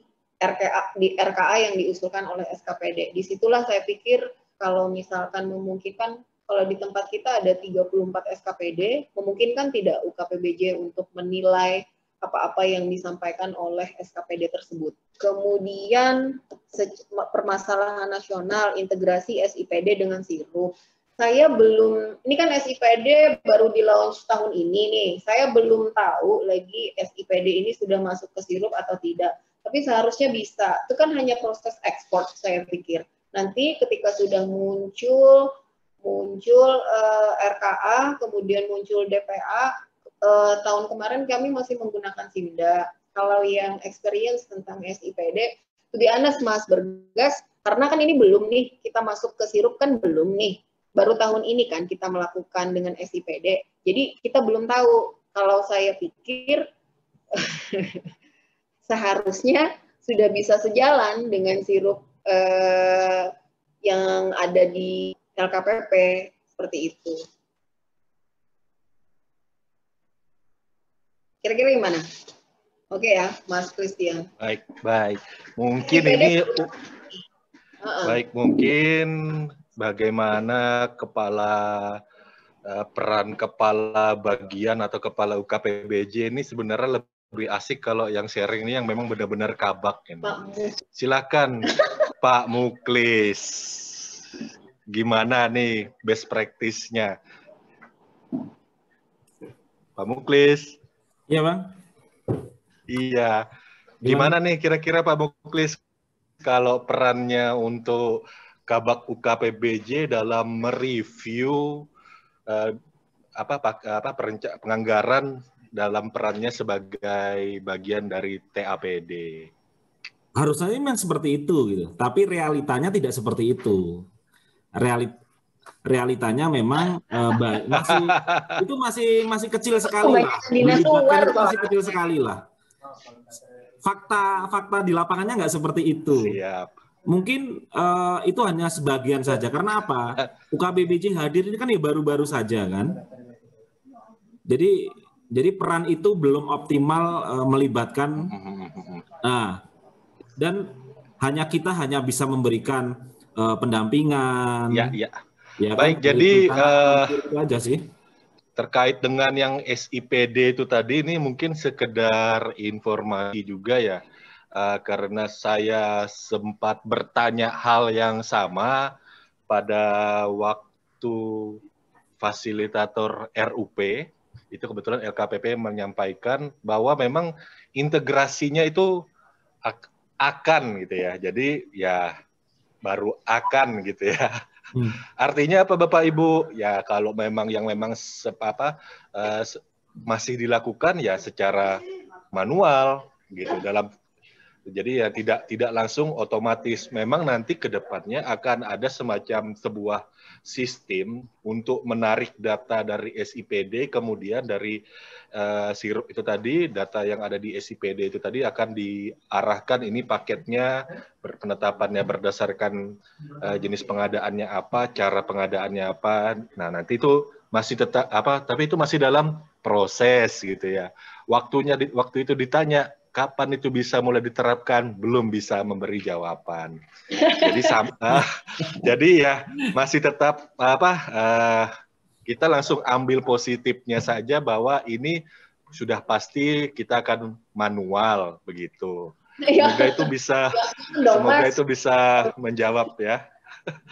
Siap. Saya akan ke penanya berikutnya lagi. Pak Bergas tadi sudah. Kemudian dari Jawa Barat lagi Pak wah, ini Pak Kurniawan Ilyas raise hand lagi nih. Pak Rustiati, Bang. Rustiati. Pak Rustiati. Oke. Ya. Silakan Pak Rustiati. Oh, Ibu. Oh, Ibu. Assalamualaikum Mohon maaf. warahmatullahi Iya, wabarakatuh. Waalaikumsalam. Mohon maaf. Nggak apa-apa, Pak. Nggak apa-apa. Terima kasih Pak Christian, Bu Tantri, sama teman-teman semua, Pak Muklis. Ada 2 pertanyaan nih. Mungkin saya juga agak-agak telat nih ya masuknya, cuma sedikit mengikuti gitu. Yang pertama, ini kan memang idealnya perencanaan itu harus disusun sebelum penganggaran ya, Bu ya. Jadi perencanaan dulu, baru penganggaran. Tetapi kenyataannya nih, ada di beberapa tempat, jadi ini anggarannya dulu gitu loh, yang ditetapkan ya, Bu ya. Jadi misalkan dalam satu provinsi atau satu kabupaten atau kota, ini OPD ini sekian gitu. Akhirnya kita bikin perencanaannya belakangan setelah ada anggaran gitu. Itu yang pertama itu. Yang kedua, bagaimana solusi ya ataupun antisipasi ya ataupun langkah yang harus diambil apabila di tengah jalan atau di pertengahan tahun terjadi perubahan perencanaan atau perubahan penganggaran. Seperti tadi yang disampaikan ada refocusing anggaran ya, siapa dengan adanya corona seperti itu kan banyak juga anggaran-anggaran yang di drop. Lalu juga seperti kita ketahui juga ada juga seperti adanya aspirasi dewan ya Ibu ya. Aspirasi dewan atau ada program strategis yang ternyata mendadak harus segera dilaksanakan perencanaan ataupun anggarannya gitu. Nah, itu seperti apa langkah-langkah yang harus dilakukan ya terutama dari OPD. Mungkin juga kita juga, kebetulan saya sebagai Pokja di sini, saya hanya bisa mengamati saja perencanaan dan penganggaran yang terjadi di OPD-OPD. Kita kebetulan yang memang yang mengeksekusinya saja. Gitu. Terima kasih, mohon maaf apabila ada kekurangan, kesalahan dari pertanyaan saya. Assalamualaikum warahmatullahi wabarakatuh. Waalaikumsalam warahmatullahi wabarakatuh. Baik, langsung Bu, silakan. Baik, Bu Rustiati, pertanyaan ini sebenarnya menjadi masalah semua orang kayaknya ya, Mas Christian. Jadi kita tuh tidak bisa memang berharap sebuah kondisi ideal, tetapi harapannya dengan pembelajaran hari ini paling tidak nanti kita bisa sharing dengan kawan-kawan Pokja, dengan kawan-kawan PPK, dengan kawan-kawan di bagian penganggaran maupun perencanaan pembangunan. Step-step yang harus kita lakukan tuh seharusnya seperti ini. Sudah clear ya, apalagi di dalam Perpres 16 tahun 2018 bahwa perencanaan pengadaan itu harus sudah dilakukan sebelum pengesahan sebelum pengesahan APBD maupun APBN. Kalau tadi di Perpres 16 bahwa penyusunan perencanaan pengadaan itu pada saat penyusunan RKA, kalau saya nariknya tuh di Renja. Di Renja itu sudah bersiap-siap. Nah, sehingga kalau perencanaan ini baru dilakukan sesudah penganggaran, pasti akan kejadian lagi nih. Ada yang kurang anggarannya, kemudian atau kelebihan. Akhirnya target-target yang dicapai oleh SKPD itu tidak bisa tercapai. Itu sebenarnya. Jadi hari ini yang kita diskusikan bagaimana mensinkronisasikan perencanaan pengadaan dengan perencanaan penganggaran. Kalau bisa sih Pak Kris yang hadir nih para PPK, ya kan? Tapi yang hadir nih pasti kebanyakan kawan-kawan Pokja, saya yakin deh. Jadi kalau ada kawan PPK yang hadir di sini, perencanaan pengadaan itu harus sudah Anda siapkan setahun sebelumnya inline pada saat penyusunan Renja. Jadi nanti Renja itu semacam database. Begitu masuk ke dalam RKA atau identifikasi kebutuhan itu disesuaikan dengan anggaran kita, gitu ya. Jadi misalnya ada shopping list di Renja ada 10, ternyata nanti di RKA mungkin hanya 5. Kira-kira itu pertanyaan pertama Bu Rustiati. Kemudian bagaimana solusi atau antisipasi perubahan anggaran? Mudah-mudahan di tahun yang akan datang itu lebih stabil. Tetapi saya yakin ya tahun 2021 mungkin tidak terjadi lagi seperti di tahun 2020. Saya bukan tentang antisipasi sebenarnya, tetapi kalau di dalam dokumen pemilihan yang dilaksanakan oleh kawan-kawan Pokja, salah satu antisipasinya harus disampaikan apabila anggaran yang mungkin tidak jadi dilaksanakan itu harus masuk di dalam klausul di dokumen pemilihan bahwa kegiatan ini mungkin saja dibatalkan apabila ketidakadaan atau ketidaktersediaan anggaran itu di dalam dokumen pemilihan. Tetapi pada saat sudah dilaksanakan proses pengadaan atau di dalam proses pemilihan, kemudian terjadi rasionalisasi anggaran. Nah, ini kan ada beberapa hal dan ada juga beberapa peraturan yang mendukung, boleh saja kegiatan tersebut dibatalkan. Yang paling bermasalah itu ketika dilakukan refocusing pada saat pelaksanaan kegiatan. Nah, di sini yang perlu kejelian kawan-kawan PPK yang seharusnya dia apapun keputusan, apapun kebijakan yang dilakukan itu harus diketahui oleh pengguna anggaran atau KPA itu. Jadi misal anggaran yang awalnya 100 miliar, ternyata kontraknya harus melakukan penyesuaian sampai dengan 50 miliar, ini harus ada kesepakatan terlebih dahulu dengan penyedia, apakah ini untuk tahun yang ini ya, ini untuk tahun ini ya, artinya harus ada kesepakatan dulu ini apakah mereka mau meneruskan atau hanya sampai dengan 50 miliar saja. Apabila memang kesepakatan diteruskan, PA atau KPA harus menjamin ketersediaan anggaran. Kemudian PA dan KPA ini harus bersurat lagi ke TAPD. Apabila ini sebuah proyek strategis, seharusnya ada sebuah ketetapan baru yang dilakukan oleh rekan-rekan TAPD bahwa memungkinkan anggaran itu dilaksanakan pada tahun yang akan datang. Mungkin itu ya kalau terkait rasionalisasi anggaran. Kemudian proyek-proyek strategis yang muncul. Nah, saya agak heran kalau proyek strategis bisa muncul di tengah jalan. Sebenarnya di RPJMD itu adalah proyek-proyek strategis atau program prioritas itu sudah dijabarkan, sudah di breakdown. Sehingga misal nih, seperti yang saya bilang tadi Bu Rustiati,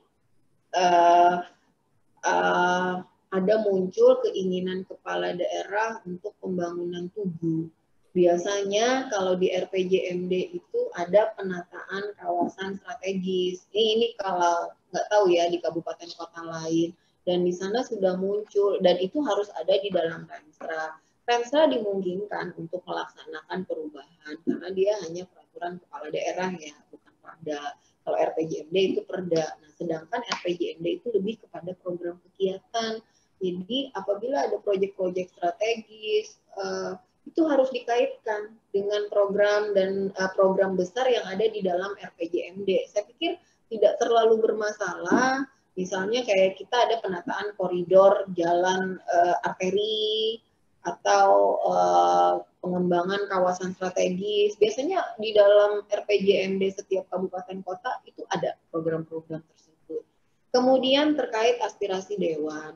Kalau di dalam aplikasi, aspirasi dewan itu harus masuk 1 minggu sebelum musrenbang kabupaten kota. Jadi di sini perlu effort dari kepala Bapeda memang atau TAPD sehingga dewan itu harus terus-menerus diingatkan karena sekarang kita menggunakan sistem itu harus masuk di dalam pokir ya, itu harus masuk di dalam sistem. Nah, kebetulan kalau di tempat kita itu muncul Bu, itu yang pertama. Terus yang kedua, apakah setiap pokir itu pasti menjadi program kegiatan yang harus dianggarkan pada tahun yang akan datang? Tidak, itu harus kita teruskan ke SKPD, kemudian dilakukan analisis. Satu, kemampuan anggaran dari daerah mampu tidak. Yang kedua, itu sejalan tidak dengan RPJMD kita.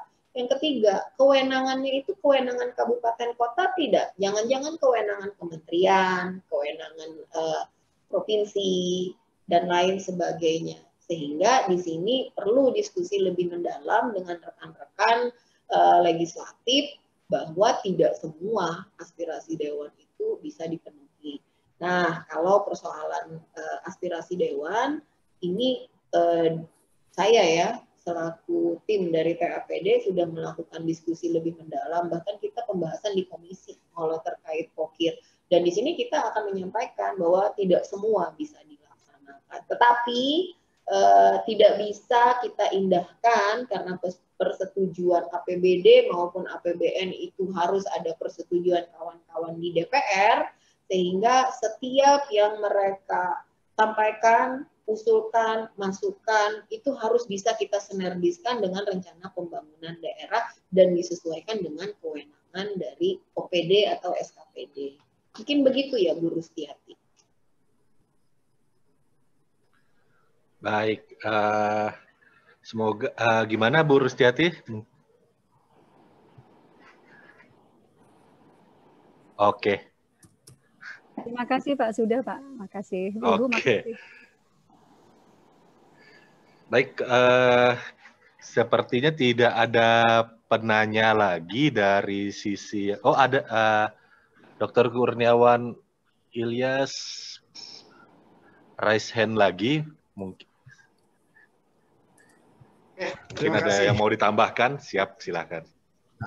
Daripada mengisi kekosongan dengan waktu yang juga tidak pendek ini, begini Pak Christian, saya melihat kalau Kepala UKPBJ masuk dalam bagian perencanaan penganggaran dan perencanaan pengadaan, itu menabrak peraturan LKPP ya nomor 9 tahun 2018 tentang pelaksanaan pengadaan. Cocoknya lebih bagus karena kalau bicara pengadaan itu sendiri kan Pokja itu sendiri atau Kepala UKPBJ juga bagian dari Pokja yang menurut saya rapat persiapan gitu pengadaan di mana antar PPK dengan Kepala UKPBJ dan Pokja itu sendiri. Jadi sekarang memang kita perlu solusi sebenarnya. Apakah perlu ada kepala PPK? Kalau ada kepala UKPBJ, mungkin aja kepala PPK karena dia bisa mensinkronisasi spesifikasi, KAK, rancangan kontrak dan lain-lain pada saat perencanaan pengadaan itu sendiri, masuk juga persiapan pengadaan. Kalau kepala UKPBJ saya instruksikan sedikit, dia seperti bahannya dari PPK atau PHKPH, kepala UKPBJ yang masak gitu, tugasnya masak. Soal bumbunya itu sudah diatur oleh PPK. Jadi kalau saya pribadi saya saran karena mengisi waktu yang sedikit ini perlu ada kepala PPK lah. Kalau ada kepala UKPBJ harus ada kepala PPK. Demikian Pak Christian saran untuk Ibu narasumber. Saran. Terima kasih. Baik, siap. Silakan Bu Tantri, mau ditanggapi? Mohon ditanggapi. Kalau ya langsung ya. Yang pertama, kalau menyalahi, nah ini kan mungkin perlu diskusi lebih panjang kalau kita mengatakan itu menyalahi dan lain sebagainya. Karena di dalam konteks perencanaan penganggaran, UKPBJ itu bukan hanya pengadaan barang jasa itu hanya bukan dari tahapan persiapan, benar ya Mas Christian ya? Mulai dari tahap awal, mulai dari perencanaan pengadaan, persiapan, kemudian persiapan pemilihan, proses pemilihan sampai dengan pelaksanaan. Itu yang namanya pengadaan barang jasa. Bahkan keinginan dari lembaga yang didorong dengan sebuah peraturan itu seringkali sekarang secara kelembagaan Center of Excellence. Jadi tadi sudah disampaikan oleh Mas Christian, jangan fokus dalam proses pemilihannya saja, tetapi sebuah pelaksanaan kegiatan yang mantap atau yang sesuai itu didukung dengan perencanaan yang sesuai. Bahwa karena kita selalu berfokus kepada pelaksanaan proses pemilihan, akhirnya pada tahapan penganggaran atau rinci dalam konteks ini adalah perencanaan pengadaannya tidak menjadi sebuah perhatian. Bahkan tadi ada sebuah pernyataan ini tadi yang disampaikan bahwa yang menyusun fakta di lapangan, perencanaan atau sebuah program yang jalan sendiri tim pengadaannya hampir tidak pernah terlibat di dalam perencanaan. Nah, disinilah kita perlu mengingatkan kepala OPD atau kepala SKPD. Saya agak nggak paham kalau di tempat saya, Kasubag perencanaan itu akan meminta inputan dari setiap bidang. Bahkan saat ini di internal Bapeda saja, setiap bidang itu memiliki sub gitu kan, yang melakukan input RKA itu di masing-masing bidang loh, di masing-masing bidang, kemudian dievaluasi oleh Kasubag perencanaan. Jadi yang menginput itu sekarang di masing-masing bidang, bukan lagi di Kasubag perencanaan. Nah, ini yang sistem harus kita bangun bersama. Yang selanjutnya saya pikir di SIPD ini walaupun mungkin belum berjalan terlalu mulus ya Pak Christian, tetapi sekarang akun-akun itu dipegang setiap SKPD, itu yang pertama. Jadi tidak bisa nih TAPD yang menginput harus SKPD atau OPD. Kemudian dan harus ada approve gitu kan. Setiap level memiliki akunnya, jadi kita tidak bisa lagi sembarangan. Nah, jadi kalau saran Pak Kurniawan tadi, saya hanya menyampaikan bahwa proses pengadaan barang jasa itu bukan hanya tentang proses pemilihan, tapi mulai dari perencanaan, persiapan, pelaksanaan pemilihan, dan pelaksanaan kegiatan yang overall harapannya nih dari UKPBJ sendiri memiliki pemahaman juga, bukan hanya proses evaluasi dan proses pemilihan, tapi mulai dari proses perencanaan sampai dengan manajemen kontraknya. Itu yang diharapkan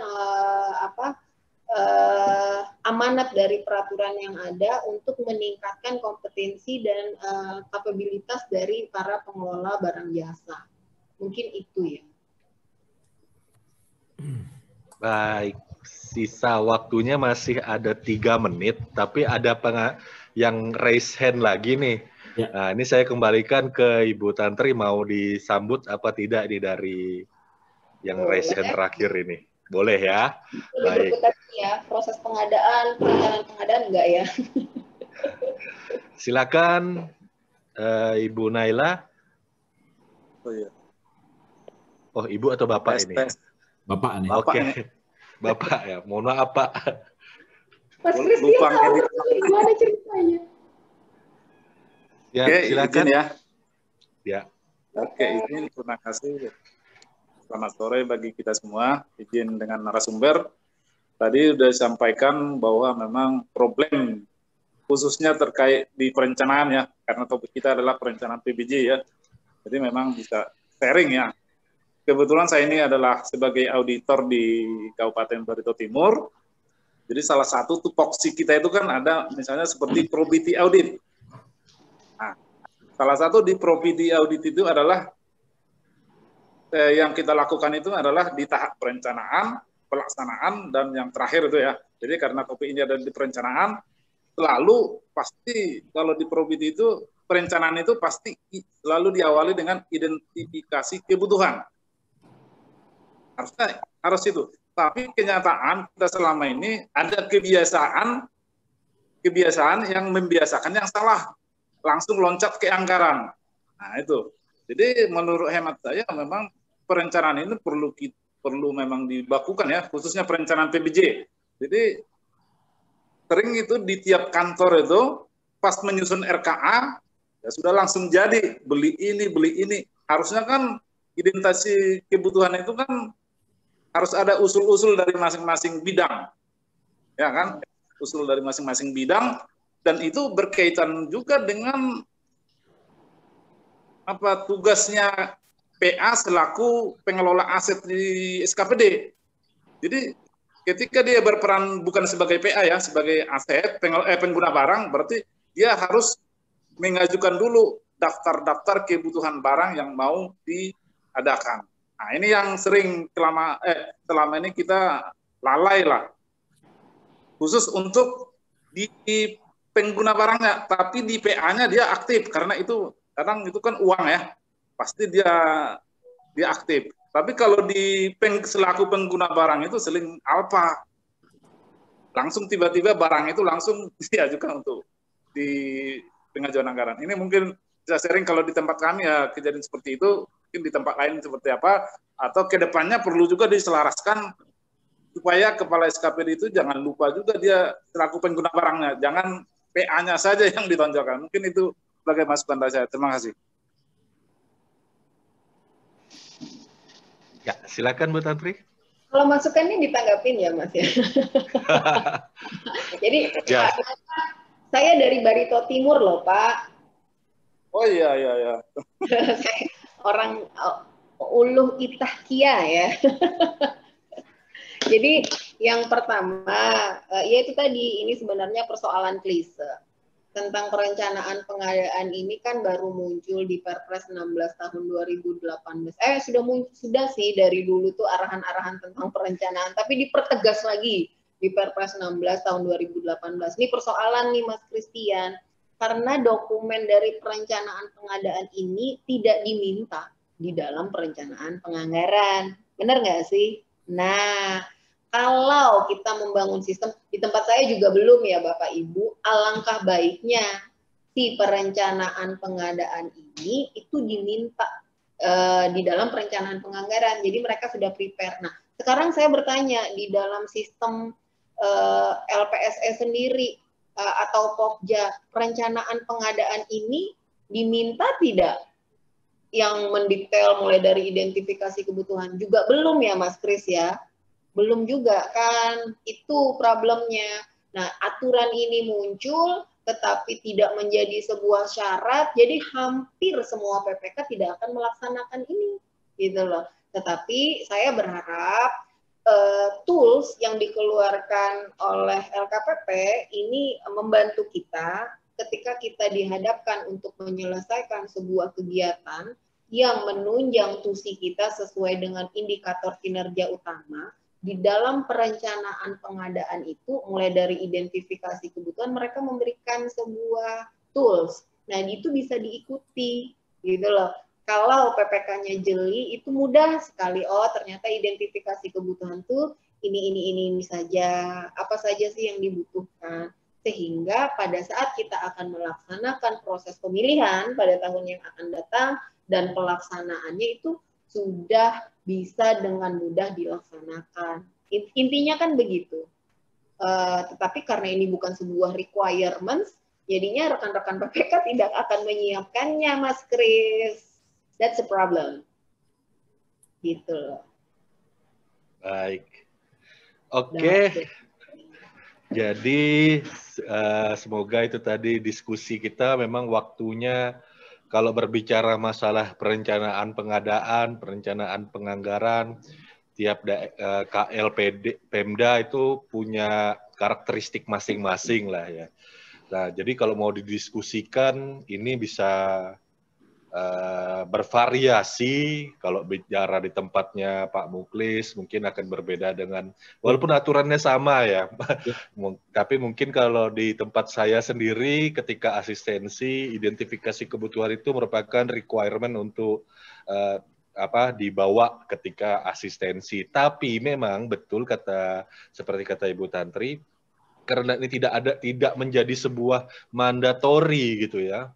Tidak ada implikasi hukum apa segala macam, ya asal jadi gitu, dibawa asal jadi. Oh ya ada nih lembarannya gitu. Nah jadi memang dalam sistem pun juga tidak disebutkan gitu ya. Memang betul ada penetapan perencanaan pengadaan dituangkan di RUP, tapi di RUP sendiri ternyata detailnya pun tidak lengkap. Makanya waktu pada saat ngobrol-ngobrol dengan teman-teman LKPP, saya pernah ngomong nih, kasih dong kolom untuk ngupload. Nah, supaya bisa terakomodir gitu. Jadinya kita maunya semua itu kan serba dari upstream ke downstream, hulu ke hilir, sinkron semua. Tapi memang untuk menuju ke situ panjang. Nah, jadi masukan-masukan apa segala macam tadi menarik. Kalau kita mau diskusikan mungkin dalam waktu 1,5 jam tidak akan cukup. Terima kasih kepada Ibu Tantri yang sudah menyampaikan. Mungkin sebelum closing statement, Pak Muklis ada tambahan nih selaku PLT-nya Pak Muji nih yang tuan rumah. Iya, makasih Mas Christian. Ya, makasih Bapak Ibu, makasih Bu Tantri yang luar biasa diskusinya. Mungkin nggak cukup lah waktu yang 1,5 jam ini ya, Mas Christian, dengan model-model yang berbeda-beda lah di dalam penerapannya juga gitu kan. Ya, semoga ilmu yang disampaikan Bu Tantri tadi ya memberikan pencerahan lah. Dan mudah-mudahan nanti di lain kesempatan Bu Tantri bisa bergabung lagi lah. Bisa memberikan pencerahan kepada kita lagi. Mungkin gitu, terima kasih sekali Bu Tantri. Lanjut Mas Christian. Siap. Baik, silakan Bu Tantri untuk closing statement untuk menutup dan mengerucutkan pertemuan kita pada sore hari ini. Bingung saya kalau closing statement. Rencana. Pasti nggak mau mengakhiri ya? Tapi saya terima kasih antusias kawan-kawan yang hari ini berhadir. Saya mohon maaf ya, karena perencanaan pengadaan ini seperti sesuatu yang terabaikan kalau saya perhatikan. Sedangkan menurut saya untuk merencanakan sebuah kesuksesan, kita harus membuat sebuah perencanaan yang baik. Karena apabila pelaksanaan kegiatan perencanaan Anda ini gagal, maka Anda sudah merencanakan kegagalan. Itu. Nah, jadi hari ini lebih kepada brainstorming, kemudian kita sharing, mudah-mudahan sistem di dalam proses pengadaan kita bisa lebih baik, dimulai dari perencanaan pengadaan yang baik. Kira-kira itu yang bisa saya sampaikan, Mas Kris, Mas Muklis, dan rekan-rekan dari seluruh Indonesia. Saya tidak bisa melihat siapa saja yang berhadir, mungkin masih banyak sekali kekurangan. Tadi saya lupa menyampaikan kalau memang mau diskusi lebih lanjut bisa melalui WhatsApp. Nanti bisa disampaikan Mas Muklis, nomor saya 0811 550 412, dan kembali saya mohon maaf apabila ada hal atau sikap dari saya yang kurang berkenan. Mudah-mudahan apa yang kita diskusikan hari ini bisa bermanfaat buat kita di masa yang akan datang. Terima kasih. Wabillahi taufiq wal hidayah. Wassalamualaikum warahmatullahi wabarakatuh. Waalaikumsalam. Waalaikumsalam. Baik, setelah closing statement, tugas saya selanjutnya sebagai moderator mencoba menyimpulkan apa yang sudah kita diskusikan dan harap terutama bagi yang mungkin tidak sempat hadir ya dari awal gitu. Pada prinsipnya untuk perencanaan pembangunan memang sifatnya itu lebih makro, lebih menyeluruh, dan seharusnya ini mudah disesuaikan. Nah, baik, tidak ada perbedaan yang terlalu signifikan antara siklus perencanaan pembangunan baik di APBN maupun APBD, hanya saja memang dalam proses perencanaan pengadaan, ini starting point-nya itu berbeda dan Bapak Ibu bisa perhatikan di pasal 18 ayat 2 dan ayat 3, di mana di situ perencanaan pengadaan menurut pasal 18 ayat 1 dimulai dari identifikasi kebutuhan, kemudian penetapan, cara, kemudian penjadwalan, lalu lanjut penganggaran. Nah, di sini titik temu antara dua peraturan di sisi perencanaan pembangunan maupun di perencanaan pengadaan. Kita jangan lupa, kita jangan fokus hanya pada proses pemilihan. Kalau kata Pak Muji, kita jangan sibuk proses pemilihan pengadaan, tapi bagaimana melakukan optimalisasi untuk mendukung kinerja organisasi kita. Mendukung kinerja organisasi kita ini tadi seperti yang disampaikan Bu Tantri, ya perlu diingat lagi nih renjanya KLPD ini tadi, identifikasi kebutuhannya harus selaras dulu dong dengan indikator kinerja utama organisasi. Nanti dinilainya di mana kalau ini sudah inline atau tidaknya. Hasil keluaran pengadaan barang jasa itu tadi akan terukur, harusnya bisa terukur dari efisiensi di Sakip. Nah, setiap Pemda, setiap institusi pemerintahan itu kan pasti diminta terus tuh pertanggungjawabannya. Nah, jadi memang prinsipnya perencanaan penganggaran, kemudian perencanaan pengadaan, ini memang ibaratnya kalau kamar-kamar itu tadi, ya itu di breakdown kecil-kecil, penghuni kamar punya tanggung jawab masing-masing melaksanakan pengadaan, dan seharusnya memang semuanya inline dari hulu ke hilir. Peran UKPBJ, Bapak Ibu, perluasannya itu sudah jelas sekali disebutkan di Perlem 14 tahun 2018, bukan hanya sebagai tukang lelang. Nah, tapi merupakan pusat keunggulan pengadaan barang jasa, one stop solution. Nah, jadi bisa nih UKPBJ itu berperan dari hulu ke hilir. Berperan dari hulu ke hilir itu tadi pun juga ada programnya dari pusat ya, dari LKPP, ada istilahnya clearing house dan yang lain-lain. Kami sendiri pun juga sudah melaksanakan clearing house. Itu ya kita minta renjanya kalau di tempat saya gitu. Silahkan Bapak Ibu lakukan, teman-teman dari UKPBJ itu ya membantu OPD proaktif, kita jemput bola agar apa yang disampaikan Bu Tantri tadi sinkron antara perencanaan penganggaran, perencanaan pembangunan, dan perencanaan pengadaan. Demikian yang saya sampaikan. Oh ya, terkait SIPD juga ya, ini kami kebetulan SIPD sudah selesai bulan lalu. Ini menarik, SIPD ini juga membuat sejalan dengan program pemerintah, baik dari Perpres, itu kan memang semua kebutuhan detil dimintanya. Detil dan rinci sampai ke tetek bengeknya, apapun yang harus ada itu tuh sudah terisi, harus bisa diisi. Nah, kami sudah selesai dengan ini tadi, dan secara tidak langsung memang perlahan-lahan kita digiring untuk mematuhi pasal 18 ayat 1. Kita harus bisa mendetilkan, merincikan kira-kira bagaimana pelaksanaan dalam sisi penganggaran. Memang agak kaget, agak kagok, pasti, tapi arahnya kita ke depan akan menjadi lebih baik. Diskusi ini tadi memang tidak akan cukup, menarik, dan sangat luar biasa. Atas nama Muji Santosa Training and Consulting, saya berterima kasih kepada Ibu Tantri yang telah memberi pencerahan luar biasa sekali materinya. Kemudian dalam hal ketika saya sebagai moderator mungkin ada kesalahan kata-kata yang menyinggung, kiranya saya mohon dimaafkan. Semoga pertemuan kita kali ini berguna. Demikian saya akhiri. Wabillahil taufiq walhidayah. Wassalamualaikum warahmatullahi wabarakatuh.